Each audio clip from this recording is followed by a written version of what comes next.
কক্সবাজার সমুদ্র সৈকতে তহবিল সংকটের কারণে বন্ধ হয়ে যাচ্ছে বেসরকারি প্রতিষ্ঠান সিসেফ লাইফগার্ডের সেবা। ৩০ সেপ্টেম্বর থেকে বন্ধ হলে ১ অক্টোবর থেকে পর্যটকদের সুরক্ষায় আর থাকবে না লাইফগার্ডদের তৎপরতা। এই সৈকতে মোট ২৭ জন লাইফগার্ড সার্বক্ষণিক দায়িত্ব পালন করেন, যারা পর্যটকদের নিরাপত্তায় নিবেদিত। কিন্তু গত বছর ডিসেম্বরেই শেষ হয়েছিল সিসেফ প্রকল্পের মেয়াদ।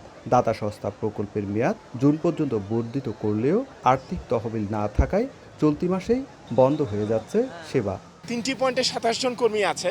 এই ৩টি পয়েন্ট থেকেও যদি লাইফগার্ড সেবা চলে যায় তাহলে একেবারেই নিরাপত্তাহীনতায় থাকবে এবং প্রতিদিন হয়তো সমুদ্র ডুবিটা হতে থাকবে। যতদিন পর্যন্ত দীর্ঘমেয়াদী পরিকল্পনা আসবে না, এটি যতদিন পর্যন্ত ফান্ডিং নিশ্চিত হবে না, ততদিন পর্যন্ত কিন্তু এরকম একটি সংখ্যা রয়ে যাবে। আগামী মাস থেকে শুরু হচ্ছে পর্যটন মৌসুম, কিন্তু সেবার অভাবে স্রোতে ভেসে যাওয়া পর্যটকদের উদ্ধার কার্যক্রম বন্ধ হয়ে গেলে বাড়বে ঝুঁকি, বলছে ভ্রমণ পিপাসুরা। ঘুরতে এসে তো বিচে নামাই হয়, তো নামার পর যদি আমাদের লাইফ রিস্ক থাকে তাহলে তো অনেক মানুষ নামবে না। সাঁতার জানে না, সমুদ্র দেখতে আসে, অ্যাক্সিডেন্টলি ঘটে যায়। এই ডেঞ্জারাস ঢেউ তো এটা, কারণ পায়ের নিচে থেকে বালুটা সরে যায়। অল্প সাঁতার জানে, দেখা গেলো যে পানিতে নামলে পরে একটা বিপদ হতে পারে।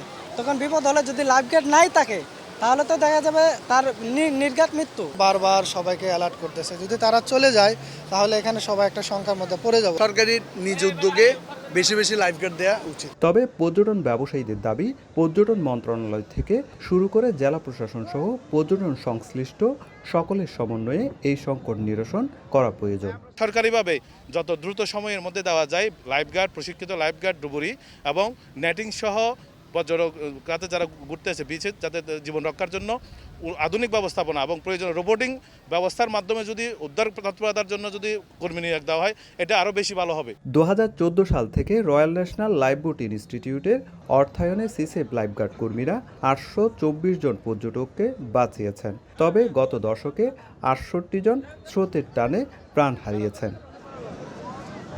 সুজাউদ্দিন রুবেল, সময় সংবাদ, কক্সবাজার।